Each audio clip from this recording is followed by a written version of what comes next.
Nellore city నియోజకవర్గం 48 డివిజన్లో పొర్లుకట్ట DM and HO office తదితర ప్రాంతాల్లో పర్యటించిన మాజీ మంత్రి పొంగూరు నారాయణ. మాజీ మంత్రి పొంగూరు నారాయణకి పూల వర్షం కురిపించారు స్థానికులు. టీడీపీ ప్రభుత్వం అధికారంలోకి రాగానే డివిజన్లో ఉన్న అన్ని సమస్యలని 3 నెలల్లోనే పూర్తి చేస్తామని స్థానికులకి హామీ ఇచ్చారు మాజీ మంత్రి నారాయణ. నేను మంత్రిగా ఉన్నప్పుడు వేసిన రోడ్లే తప్ప వైసీపీ ప్రభుత్వం వచ్చిన తర్వాత ఒక్క రోడ్డు కూడా వేయలేదని అన్నారు మాజీ మంత్రి.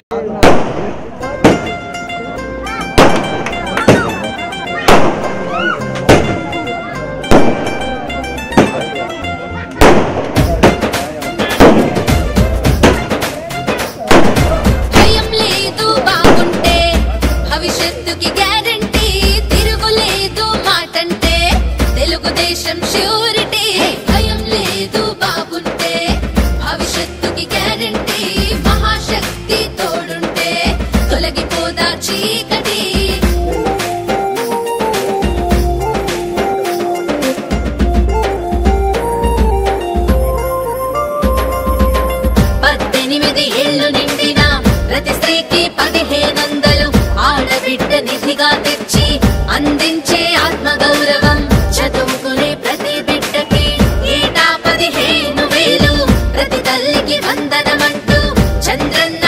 నమస్కారాలు.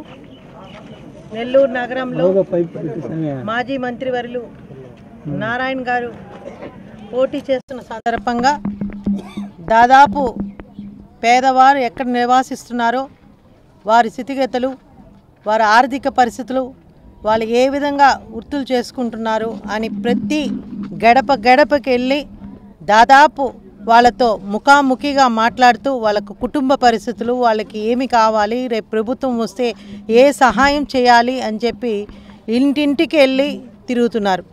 అదేవిధంగా వ్యాపారవేత్తలకి సంబంధించి నెల్లూరు నగరంలో ఉన్న మెయిన్ స్ట్రీట్స్లో ఉన్న షాప్స్ అన్నీ కూడా తిరగడం జరిగింది.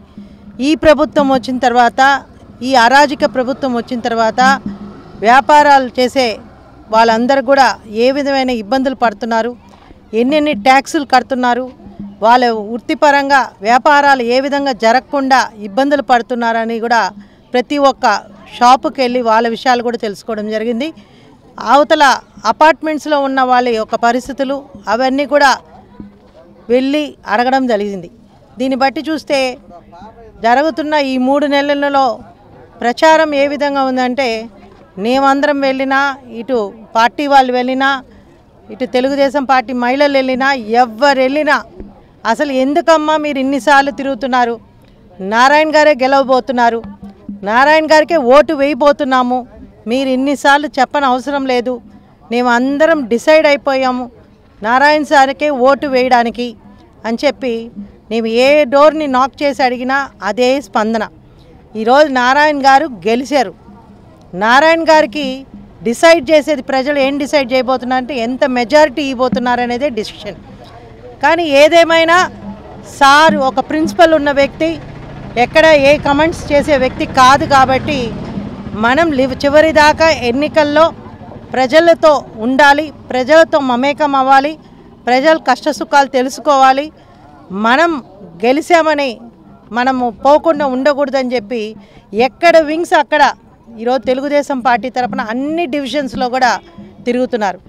మేమందరం కూడా అవతల వాళ్ళని తిట్టడమో, అవతల వాళ్ళ గురించి బూతులు మాట్లాడమో అవి చెయ్యట్లా. మేము చేసిన అభివృద్ధి ఏదైతే ఉందో, ఈరోజు నెల్లూరు నగరంలో 5,500 కోట్ల నిధులు తీసుకొచ్చి ఎవరి చేయనంత అభివృద్ధి నెల్లూరు నగరంలో జరిగింది. ఇది వాస్తవం. ఈ యాక్చువల్స్ అన్నీ కూడా పాంప్లెట్లో వేయడం జరిగింది. దాదాపు అండర్ గ్రౌండ్ డ్రైనేజ్ సిస్టమ్ కానీ, వాటర్ లైన్స్ కానివ్వండి, పార్కులు కానివ్వండి, స్కూల్స్ కానీ ఇన్ని వేశారు. మేము ఒకటే అడుగుతున్నాం, మేము అభివృద్ధి చేశాము.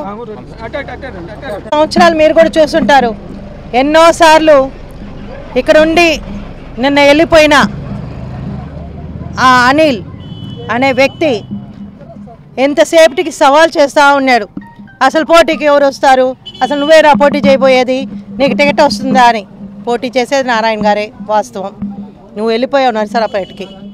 రెండో విషయం, అభివృద్ధిలో నేను పోటీ ఎవరికైనా నేను సవాల్ చేస్తాను, మీరందరూ కూడా సవాలుకు సిద్ధమా, నేను చేసినంత అభివృద్ధి ఎవరు చేయలేదని. నిజమే, అభివృద్ధి చేసావా? ఈరోజు 48వ డివిజన్లో ఉన్నాం, పేదవాళ్ళు నివాసిస్తున్నారు ఇక్కడ. ఎందుకు నాయనా ఈ రోడ్డు వేయకుండా వెళ్ళిపోయావు? ఇది ఒకటి సాక్షి కాదా? మేము వేసిన రోడ్లు చెప్తున్నాం, మేము కట్టిన డ్రైనేజీలు చెప్తున్నాం, మేము కట్టిన పార్కులు చెప్తున్నాం, మేము డెవలప్ చేసిన స్కూల్స్ చెప్తున్నాం. ఇది ఒక్కటి చాలు. ఈరోజు 48వ డివిజన్లో ఈ పొల్లుకట్టలో కొన్ని సంవత్సరాల నుంచి ఒక 50% రోడ్డు తెలుగుదేశం పార్టీ వేస్తే 4.5 సంవత్సరం ఏం చేశారు మీరు? అందరికీ నమస్కారాలండి. ఈరోజు నెల్లూరులో 48వ డివిజన్లో పొర్లుకట్ట ప్రాంతంలో భవిష్యత్ గ్యారంటీ కార్యక్రమాన్ని ప్రారంభించాం. అది డోర్ టు డోర్. అయితే ఇక్కడ దాదాపు నేను ఒక 4-5 సార్లు వచ్చాను లాస్ట్ 10-15 డేస్లో. రోజు ఒక 150 ఇళ్ళు సుమారుగా యాక్చువల్గా తిరుగుతున్నాం. అయితే మొదటి నుంచి ఒకటే వాళ్ళు అడుగుతున్నారు, రోడ్డు డ్రైన్. అంతే. వాళ్ళకి చాలా సమస్యలు ఉన్నాయి. చాలా సమస్యలున్నా వాళ్ళు ఒకటే అంటున్నారు, సార్ ఈ రోడ్డు ఈ డ్రైన్. నేను 2014 నుంచి 19 దాకా మినిస్టర్గా ఉంటే నేను వాస్తవం చెప్తున్నాను, ఈ పక్కలకి నేను ఈ పక్కలకి రాలేదు. నన్ను ఎవరు కూడా పిలవాల. ఎవరైనా పిలిచి నేను ఈ ప్రాంతానికి వచ్చుంటే ఈ రోడ్డుని 10 రోజుల్లో కంప్లీట్ చేస్తుంటాం. నన్ను ఎవరు అడగలేదు, నన్ను రమ్మని అడగల. అందువల్ల మిస్ అయింది. అయితే ఈసారి నెల్లూరులో ఉన్న ప్రతి డోర్ టు డోర్ తిరుగుతున్నా. ఎందుకు తిరుగుతున్నానంటే ఇలాంటి సమస్యలు నాకు తెలియని ఏమన్నా ఉంటే తెలుసుకోవడం కోసమే. ఇలాంటి సమస్యలు ఏదైతే మిగిలిపోయి ఉన్నాయో, ఎందుకంటే నెల్లూరులో 1 ఇల్లు 2 ఇళ్ళు ఉన్న దగ్గర కూడా పెద్ద రోడ్లు వేసాం. N2 రోడ్, అండర్గ్రౌండ్ సివరేజ్ వేసాం. 2 పక్కల వర్షం వచ్చినప్పుడు నీళ్లు పోవటానికి డ్రైన్ కట్టాం. ఇది 1 హౌస్ 2 హౌసుల దగ్గర కూడా. నిజంగా ఇంతమంది ఇక్కడ ఇన్ని ఇళ్ళుండి దాదాపు 600 ఇళ్ళు పైగా ఉన్నట్టున్నాయి. ఇక్కడ కట్టపైన ఒక 600 పైగా ఉన్నట్టే, 520 ఇళ్ళు అంట. మళ్ళీ కట్టపైన ఉన్నాయి. ఇన్ని ఇళ్ళు పెట్టుకొని ఇంతమంది పెట్టుకొని మళ్ళీ లెఫ్ట్ సైడ్ రూరల్ రోడ్డుకి మళ్ళీ లెఫ్ట్ సైడ్ రూరల్కి వస్తుంది. ఇన్ని ఇళ్ళు పెట్టుకొని ఇక్కడ నిజంగా ఈ రోడ్డు మిస్ అవ్వటం నిజంగా నాకు బాధాకరంగా ఉంది. అంటే ఎవరన్నా వచ్చి మాకు ఈ రోడ్డు బాగాలేదని చెప్తే నేను వచ్చి ఉంటాను. ఎవరు పిలవలేదు, నేను రాలేదు. కనీసం ఈ 5 సంవత్సరాల్లో దాదాపు మేము అన్నీ వేసేసాం రోడ్లు, N2N రోడ్లు. ఇట్లాంటి రోడ్లు అక్కడక్కడ 1-2 ఉంటే వాటిలన్నా వాళ్ళు కంప్లీట్ చేస్తుండొచ్చు. ఎందుకు కంప్లీట్ చేయలేదో నిజంగా నాకు ఆశ్చర్యం వేస్తుంది నిజంగా. ఎందుకంటే మెజారిటీ రోడ్లు N2N రోడ్లు వేసాం. 712 కోట్లు సుమారుగా రోడ్లు ఖర్చు పెట్టాం. 5 సంవత్సరాల్లో నెల్లూరు సిటీలో 54 డివిజన్లలో 712 కోట్ల రూపాయలు N2N రోడ్లు ఖర్చు పెట్టాం 5 సంవత్సరాల్లో. 2014 నుంచి 19 వరకు N2N రోడ్ల కోసంగా 712 కోట్ల రూపాయలు శాంక్షన్ చేసింది. ఇట్లాంటి ఎంత అవుతుందండి? ఇది 50 లక్షలు కోటు. ఈ రోడ్డు ఎంత అవుతుంది మహా అంటే? వాళ్ళ అంటే 1.5 కోటి అవుతుంది. డ్రైన్స్ ఒక అంతకుమించి కాదు. ఎంతమంది దీనివల్ల బెనిఫిట్ అవుతారు? ఇక్కడ లేస్తుంటే దుమ్ము లేస్తుంది, డస్ట్ లేస్తుంది, వర్షం వస్తే మొత్తం బుడదలో తిరగాలంట. నిజంగా దారుణం. నేను చెప్తున్నాను, 2024లో తెలుగుదేశం ప్రభుత్వం ఖచ్చితంగా వస్తుంది. వచ్చిన 3 నెలల్లో నేను చెప్తున్నాను, వచ్చిన 3 నెలల్లో ఫస్ట్ ఈ రోడ్డు 48వ డివిజన్లో ఉన్న పొర్లుకట్ట పక్కనున్న ఈ రోడ్డుని నేను శాంక్షన్ చేయిస్తాను. ఖచ్చితంగా చేయించడమే కాదు, ఆ రోడ్డు కూడా వీలైన తొందరలో అంటే 3 నెలల్లో శాంక్షన్ చేయించి 2-3 నెలల్లో దాన్ని కంప్లీట్ చేయడం జరుగుతుంది.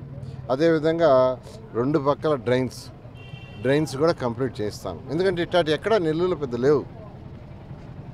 నేను మొన్న ఒక దగ్గరికి పోతే అక్కడ చిన్న రోడ్డు అడిగారు. అంతా తెలిస్తే ఒక 1/2 ఫర్లాంగ్ అట్లా అక్కడక్కడ 1/2 ఫర్లాంగ్, తర్వాత వచ్చి 10 మీటర్లు 20 మీటర్లు బిట్లు ఉన్నాయి.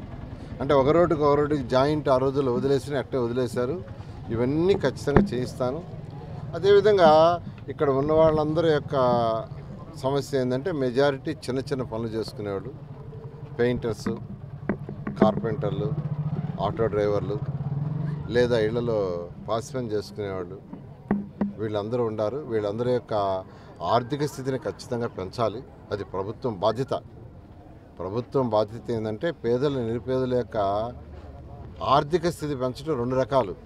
ఒకటి సంక్షేమాలు ఇవ్వటం వల్ల టెంపరీగా వాళ్ళ యొక్క వాళ్ళు మరీ డిగ్రేడ్ కాకుండా సంక్షేమాలు ఇచ్చి నిలబెట్టడం. సంక్షేమాలతో వాళ్ళ ఆర్థిక అభివృద్ధి డెవలప్ కాదు, వాళ్ళు దిగజారకుండా మాత్రమే సంక్షేమాలు. దాంతో వాళ్ళు డెవలప్ కావాలంటే వాళ్ళు చేసే వృత్తిలో నైపుణ్యాన్ని పెంచాలి ప్రభుత్వం. వాళ్ళు చేసే వృత్తిలో నైపుణ్యాన్ని పెంచాలి.